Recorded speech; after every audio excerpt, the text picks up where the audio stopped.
Santapan Harian Sabtu 16 Mei 2026.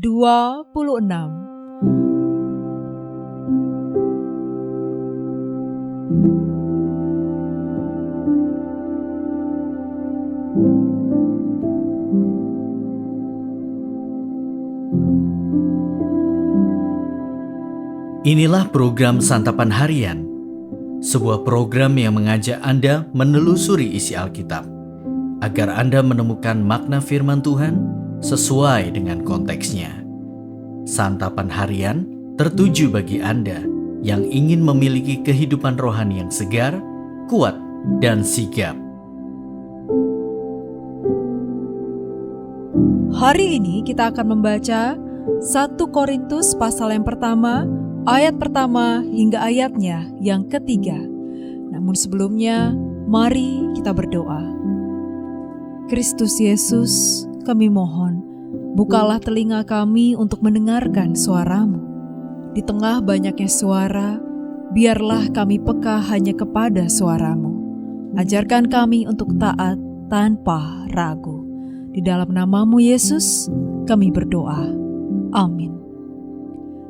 1 Korintus 1 ayat 1-3. Dari Paulus yang atas kehendak Allah dipanggil menjadi Rasul Kristus Yesus, dan dari Sostenes saudara kita kepada jemaat Allah di Korintus, yaitu mereka yang dikuduskan dalam Kristus Yesus dan yang dipanggil menjadi orang-orang kudus dengan semua orang di segala tempat yang berseru kepada nama Tuhan kita Yesus Kristus, yaitu Tuhan mereka dan Tuhan kita. Anugerah dan damai sejahtera dari Allah Bapa kita dan dari Tuhan Yesus Kristus menyertai kamu.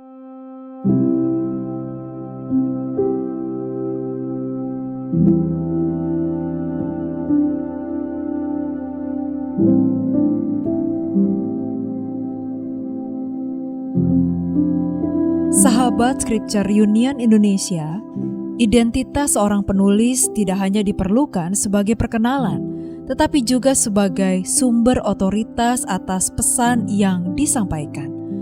Otoritas tersebut sangat menentukan apakah pesannya akan diterima dengan baik atau tidak. Melalui salamnya, Paulus menyebutkan identitasnya sebagai Rasul Kristus Yesus, agar tulisannya dapat diterima oleh jemaat di Korintus, yang menegaskan otoritasnya dan juga kesatuannya dengan mereka di dalam Yesus Kristus. Bukan sebuah kebetulan bahwa Paulus menjadikan panggilannya sebagai dasar identitasnya maupun identitas jemaat. Panggilan Allah lah yang telah menjadikan dia rasul, dan panggilan yang sama juga menjadikan jemaat orang-orang kudus. Kedua hal ini menunjukkan kesamaan sumber identitas antara Paulus dan jemaat di Korintus. Bagi Paulus, panggilan ini menjadi dasar otoritasnya atas apa yang akan ia sampaikan kepada jemaat. Begitu pula jemaat, mereka tidak boleh melupakan panggilan yang memberi mereka proses pengudusan hidup dan nama Tuhan mereka, Yesus Kristus, yang kepadanya mereka semua berseru, yakni panggilan berdoa dan berharap.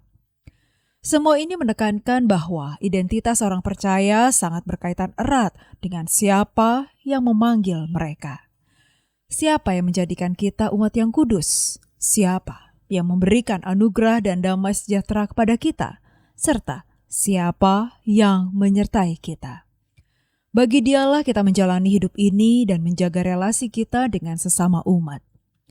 Ketika kita menyebut diri kita orang Kristen, ini bukan hanya sebutan untuk dikenal, melainkan panggilan Allah yang memberi kita otoritas untuk saling menasihati dan tanggung jawab untuk hidup sebagai umat-Nya di tengah dunia ini. Puji syukur kepada Allah yang sudah memanggil kita dari kegelapan dosa ke dalam hidup kekal di dalam Yesus Kristus.